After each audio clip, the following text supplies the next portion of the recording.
The wisdom of Confucius is a timeless philosophy that transcends cultures. His teachings emphasize that true learning goes beyond the acquisition of knowledge. It is about integrating wisdom into one's life and character. Confucius believed that learning was more than just absorbing information. It was about transforming the heart, enriching the mind, and shaping the character.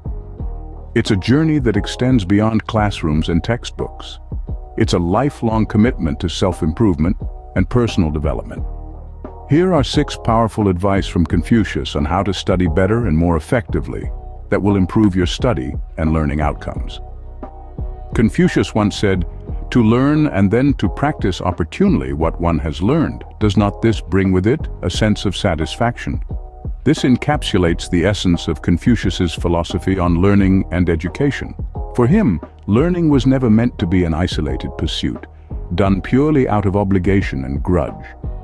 Rather than a burden or a duty, Confucius valued learning as a source of joy and fulfillment. He said, "Isn't it a pleasure to study and practice what you have learned?" He also said, "The more man meditates upon good thoughts, the better will be his world and the world at large." Therefore, we should study with a positive attitude and a genuine interest in the subject matter. It is important to appreciate that we have the opportunity to learn valuable information that can improve our lives and those of the people around us. Confucius acknowledges the pleasure of learning with others, stating, "To have associates in study coming to one from distant parts, does not this also mean pleasure in store?" According to Confucius, the process of learning is not a solitary activity, but rather a shared experience. He values the intellectual discourse that happens when individuals engage with their peers in the pursuit of knowledge. This interaction enriches the learning experience as it brings diverse perspectives to the table. Confucius sees learning as a forum where minds meet, where ideas are exchanged, and where wisdom is shared. This is the kind of learning environment that is truly effective. He understands that the journey of acquiring knowledge becomes more meaningful when we learn from each other's experiences and insights. Rather than studying alone, doing so with friends who can support each other will greatly improve your learning outcomes. Confucius said, "By 3 methods we may learn wisdom: first, by reflection, which is noblest; second, by imitation, which is easiest; and third, by experience, which is the bitterest." Reflection is the process of deep introspection and thought. This method involves a period of critical thinking and deep thought over one's experiences and the entire topic at hand, especially on different perspectives of the issue. This allows individuals to hold a less biased view and evaluate information more effectively. Imitation involves learning from the actions and behaviors of others, particularly those who serve as role models. Confucius encouraged individuals to learn from virtuous individuals in their lives, such as parents, teachers, or wise community members. By observing their behavior, one can gain insights into virtuous conduct. Experience is another essential method of gaining wisdom. This method involves actively engaging with the world and learning from one's life experiences. Through experience, individuals learn from their successes and failures. Confucius believed that learning from mistakes and failures was crucial for personal growth and moral development. Therefore, we should study with a critical mind and a humble heart.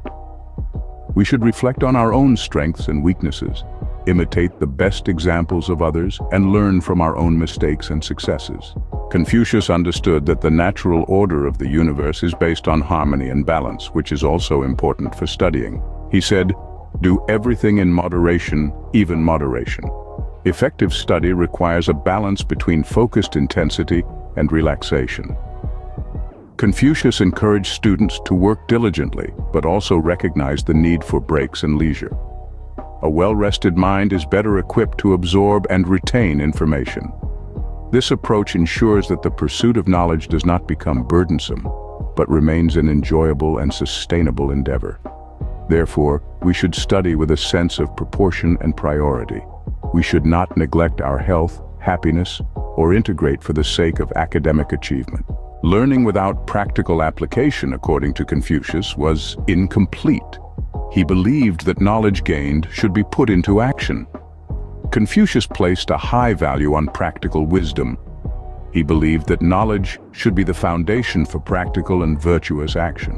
One of his famous quotes illustrates this. To see what is right and not do it is want of courage. For Confucius, learning wasn't just about acquiring facts, but also about personal development. He emphasized the need to apply what one learns to one's own life. Confucius believed that true knowledge should lead to virtuous action. He stated, "To study and not think is a waste. To think and not study is dangerous." In other words, both the acquisition of knowledge and the application of that knowledge are essential. Therefore, effective study involves the practical application of knowledge in real-life situations.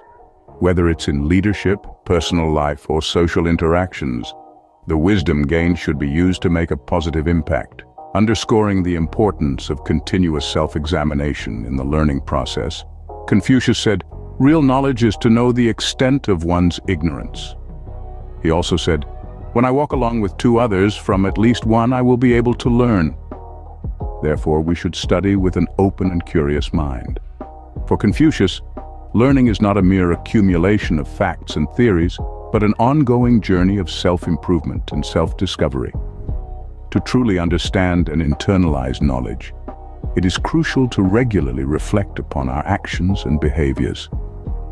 This practice allows us to identify our strengths and weaknesses and to measure our progress in the light of our principles and commitments. It's about constantly asking ourselves, are we living in alignment with our values? Confucius believed that self-examination was not a one-time event, but a daily endeavor. It's a process of looking inward, of assessing our actions against our values, and of refining our character and conduct. This continuous self-examination is not about self-criticism or self-doubt, but about self-awareness and self-improvement.